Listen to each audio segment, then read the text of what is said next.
Nếu bạn là người thích khám phá những cái ngóc ngách đáng sợ trên Internet, có lẽ bạn đã từng lạc bước rồi đến những cái trang web rùng rợn, nơi sự tò mò bận hoạn trỗi dậy. Tôi chỉ có thể hy vọng rằng bạn đã không đi quá xa mà thôi, bởi vì Internet không thiếu những nội dung kinh hoàng có thể ám ảnh bạn suốt đời. Tuy nhiên, có một cái trang web mà độ rùng rợn của nó có thể khiến bạn phải đặt câu hỏi về ranh giới của sự kinh dị. Đó chính là SML Wiki. Xin chào mọi người, tôi là Hải Tên Pasta. Hôm nay tôi muốn chia sẻ về SML Wiki. Có lẽ bạn từng nghe đến trang web này rồi, bởi vì nó đã tồn tại trên Internet một khoảng thời gian. Về bản chất, SML Wiki là một cái trang web đáng sợ, với những cái góc khuất dẫn bạn đến một cái hành trình kinh dị tột độ. Trang web này được xây dựng dựa trên một kênh YouTube nổi tiếng là SML, một kênh chuyên về nội dung hài hước dành riêng cho trẻ em. Tôi không chắc nên phân loại kênh YouTube SML này như thế nào cả, nhưng mà nó giống như là một loại kiểu hài hước mà hơi gượng ép ấy. Kiểu như là chết tiệt Karen, chúng ta cần một tấm nệm mới, hay là chờ một chút, quả bóng đã biến mất rồi. Nhóm đối tượng chính của kênh là trẻ em, tôi đoán là khoảng 8 đến 12 tuổi. Phần lớn nội dung trên kênh của YouTube SML này dường như khá là lấp lửng giữa ranh giới giữa nội dung dành cho trẻ em và một số video lại không dành cho trẻ em dưới 13 tuổi.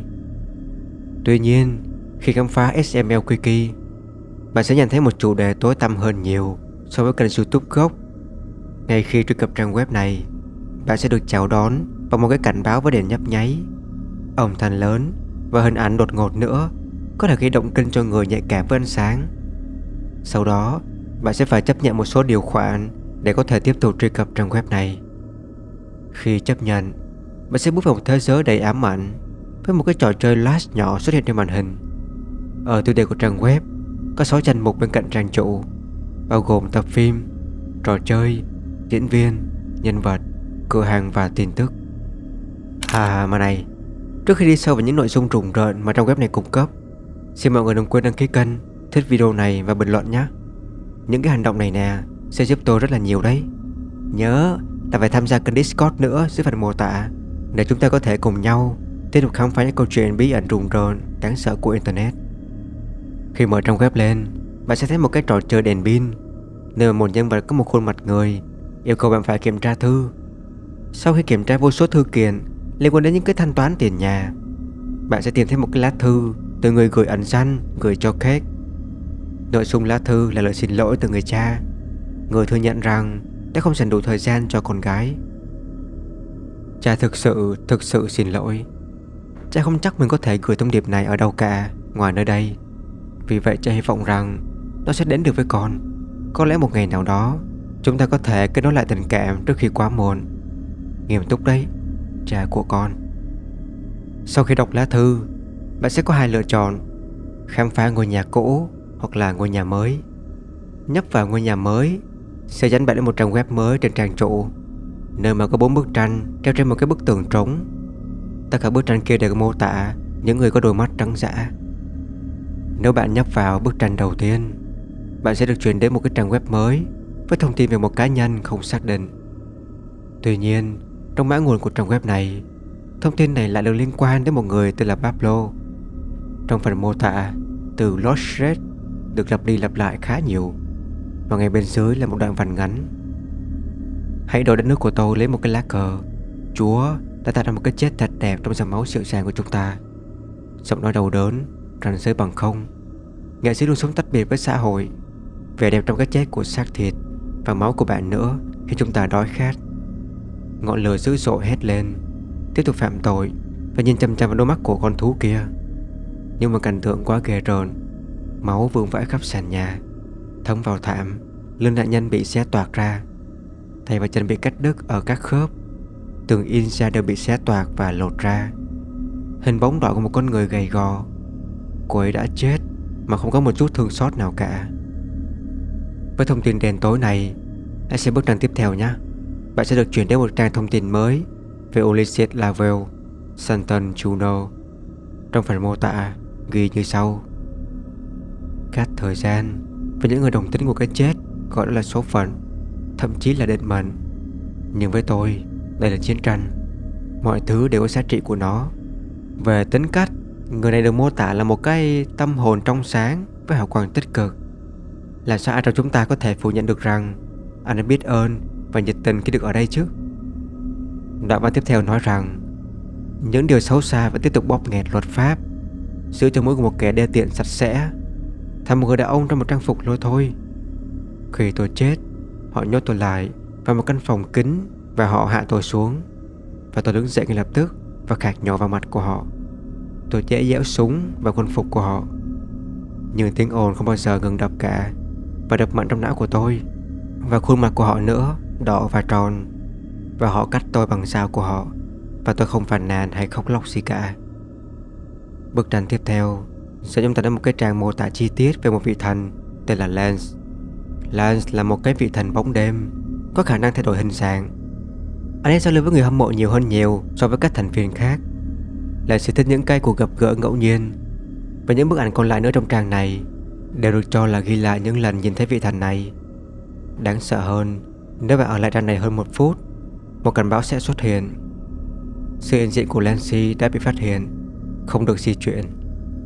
Bức tranh cuối cùng trên tường dẫn bạn đến một cái bức ảnh duy nhất về một cái AD đang trôi nổi trong bóng tối. Khi bạn nhấp vào nó, một cái âm thanh kỳ lạ sẽ phát ra. Sau khi xem tất cả bức tranh, bạn sẽ được đưa trở lại trang chủ. Tuy nhiên lần này có thêm một cái xác chết nữa của một trong những nhân vật. Khi nhấp vào cái xác chết kia, bạn sẽ được đưa đến một cái danh sách tất cả các nhân vật trên trang web này, cũng như một số bài đăng của người dùng nữa. Có rất là nhiều nhân vật tại đây, và tôi cảm thấy sẽ mất quá nhiều thời gian để xem qua từng người. Vì phần mô tả quá dài, tôi sẽ chỉ nêu bật một số điểm đáng chú ý mà thôi. Đối với nhân vật đầu tiên, Marvin, thông tin về nhân vật này mang tính xúc phạm cao độ, thể hiện sự ác ý rõ rệt từ người viết. Marvin bị mô tả là một kẻ lười biếng và vô dụng, một hình ảnh không mấy hấp dẫn cho lắm. Marvin là một vật chứa dễ dàng sao chép và có sẵn, nhưng mà không khả năng tạo ra kết quả hữu ích nào cả. Anh ta có thể được tìm thấy ở nhiều địa điểm, đôi khi là trong các khuôn viên trường lớn hơn. Đoạn văn còn đề cập rằng tôi sẽ vui vẻ ăn Marvin ngay trước mặt hàng nghìn người. Tôi sẽ vui vẻ ăn anh ta sau khi tôi đã mổ não của anh ta trong 30 phút liên tục. Những một thông tin về các nhân vật khác nữa cũng không kém phần đáng sợ. Một trong số đó đề cập rằng nhân vật Joseph đã chết rồi vào năm 2017 do bỏng nặng sau khi bị quay sống trong lò vi sóng. Những vết thương khi anh ta mất tay và mắt, nhưng vẫn tỉnh táo. Mẹ của anh ta vẫn chưa biết về vụ việc đó. Nhân vật cuối cùng được liệt kê là Stress. Tuy nhiên, khi nhấp vào đó, bạn sẽ được chuyển hướng đi tới một cái video với mô tả như sau. Đừng xem video rùng rợn cả ngày nữa, nếu không điều này sẽ xảy ra với bạn. Đây là một câu chuyện về một cô gái xinh đẹp có mặt tối, tiếp xúc quá nhiều với những cái suy nghĩ xấu xa khi đến cô ấy rơi vào tình huống nguy hiểm. Video kết thúc bằng một tiếng hét ghê rợn, nhưng mà tôi sẽ không đưa tiếng hét đó vào đây đâu, để bảo vệ thính giác của các bạn.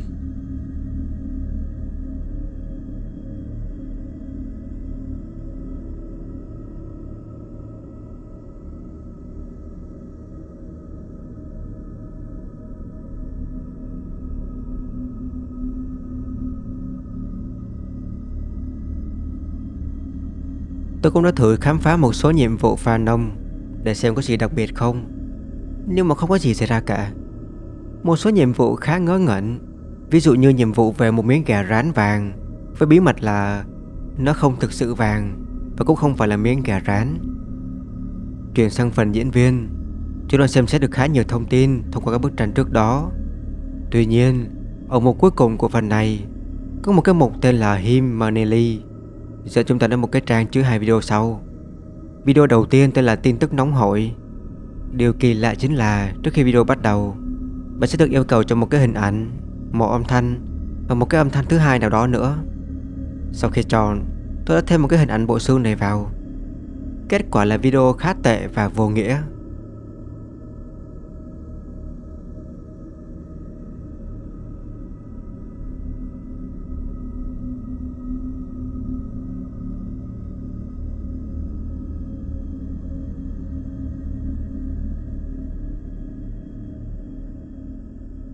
Video tiếp theo nó cũng tương tự như vậy.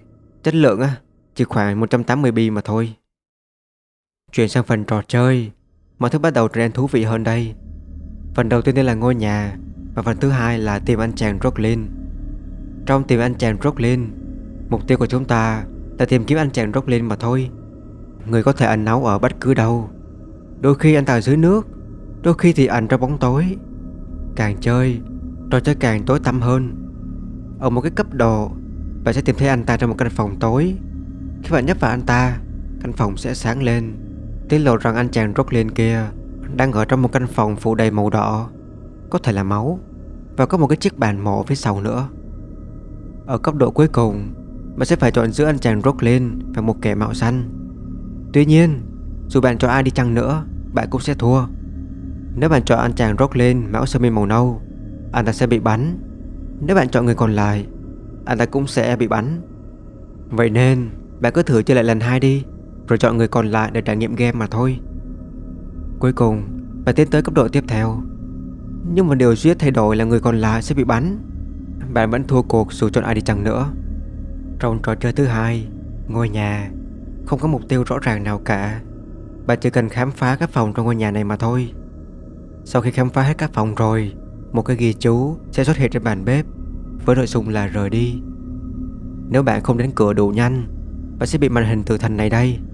Nếu bạn đến được cửa rồi, cửa trước sẽ được thay thế lại bằng một cái tấm ảnh tĩnh dẫn bạn đến một khu vực mới với cái biển báo cấm vào. Tôi không thể quay lại ngôi nhà này nữa và đã bị mắc kẹt tại cấp độ này rồi. Có lẽ chúng ta sẽ quay lại trò chơi này sau khi tìm cách vượt qua nó. Tiếp tục khám phá phần tiếp theo nữa của trang web, chúng ta chuyển sang phần tập phim. Liên kết đầu tiên là điệu nhảy mới của Marvin. Video bắt đầu khá ngây thơ, giống như một video trên kênh của YouTube SML vậy. Tuy nhiên, khi Marvin nhảy ra khỏi giường, anh ta không đứng dậy mà là nằm trong vũng máu của chính mình, trong khi các bạn sao của anh ta nhảy xung quanh. Kênh YouTube đăng tải video này không có gì đặc biệt cả, với nhiều cái nội dung không liên quan đến SML Wiki.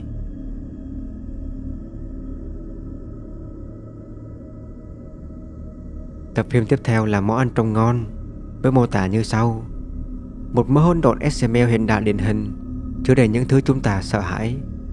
Video này được bình chọn là phim SML tệ nhất vào năm ngoái. Đây là video cuối cùng có sự xuất hiện của Jeffrey còn sống. Trong video, có những cái sinh vật giống như là khoai tây đang nhảy múa, trong khi Jeffrey đang nhắm súng vào họ. Video này khá kỳ lạ và khó hiểu, giống như là một cơn ác mộng vậy. Tập phim cuối cùng là phim SML tuyệt vời đến mức tôi cần nói chuyện với bạn vào sáng mai. Với mô tả như sau: một video vô nghĩa khác, không có nội dung. Video này là một loạt cái clip ngẫu nhiên, không có nhịp độ và khá là khó xem. Có một cái đoạn đáng chú ý trong video với dòng chữ đừng di chuyển. Sau khi xem hết phần của trang web này rồi, khi bạn quay lại trang chủ, bạn có thể nhấp vào nhân vật chào đón kia. Nhân vật này sẽ nhảy vào màn hình rồi biến mất. Tôi đã thử tìm anh ta trong ngôi nhà cũ rồi, và đúng là có một sự thay đổi nào đó. Sau khi đi qua cánh cửa tĩnh, bạn có thể truy cập vào một cuốn sách nhỏ trên bàn. Chúc mừng bạn đã chiến thắng trò chơi. Tuy nhiên, khi bạn quay lại tab tập phim, tập cuối cùng Misery đã được mở khóa. Khi nhấp vào, trang web có vẻ bị hỏng rồi, và một cái cửa sổ bật lên xuất hiện với đầu của Marvin. Khi nhấp vào, bạn sẽ thấy cảnh báo như sau: những gì bạn sắp xem là phiên bản cắt giảm của YouTube. Đây chính là video đã tạo ra SML Wiki. Tôi cầu xin bạn hãy để xem phần này đến cuối và đọc thông báo menu trước tiên. Ngoài ra, video này không dành cho trẻ em. Với cảnh báo đã nêu, đây là video sau. Tại một cái thời điểm trong video, có một cái đèn flash với các hộp văn bản có nội dung khó hiểu. Tôi không biết phải dịch nghĩa như thế nào nữa. Có vẻ như là những cái từ ngữ này được xếp lại lung tung với nhau ấy. Nhúng vào lưng tôi có thể là nó ở bên trong, nhưng mà sẽ nói hết bằng lời của tôi, hoặc là không thể nói nhanh với tôi không thể nói. Tôi và nhỏ bé một con tàu đắm lớn. Đây là phần hay nhất, đó là tất cả. Nhưng mà tôi tìm thấy một cái kho báu, cái di chuyển kho báu lớn nhất, để đồ đất nước của tôi lấy một lá cờ. Chúa đã tạo ra cái chết thật đẹp. Vẻ đẹp trong cái chết đó là những điều quan trọng nhất trên thế gian này ngay bây giờ. Và sau đó, hãy đăng ký một email mới: bạn thật tuyệt, bạn thật dễ thương, bạn thật tuyệt, bạn thật dễ thương, và vẫn siêu dễ thương nữa. Và dũng cảm, bạn thật sự dũng cảm khi đưa mình ra ngoài kia và gặp gỡ những người mới. Trong hộp văn bản cuối cùng này, nội dung khá lộn xộn và khó hiểu, nên tôi sẽ để nó tại đây. Tuy nhiên, tôi sẽ đưa nó lên màn hình trong vài giây nếu bạn muốn đọc ấy. Vì rõ ràng thôi, nó sẽ bị YouTube kiểm duyệt rất là gắt gao. Video tiếp tục và chúng ta thấy phần xác của Jeffrey nằm trên sàn trước khi dòng chữ ăn thịt lặp đi lặp lại trên màn hình. Video kết thúc với cảnh Marvin bị xé xác. Về cơ bản, đó là những thông tin về SMLQK. Tôi biết còn rất là nhiều điều nữa chưa được đề cập, nhưng video này đã khá là dài rồi. Tôi cũng có một số nhiều truyền thuyết về trang web này nữa, nhưng mà tôi chỉ muốn tập trung vào những cái đường khía cạnh đáng sợ và hành trình mà nó mang lại mà thôi. Được rồi, đừng quên thích video này và bình luận nhé. Những hành động này sẽ giúp tôi rất là nhiều.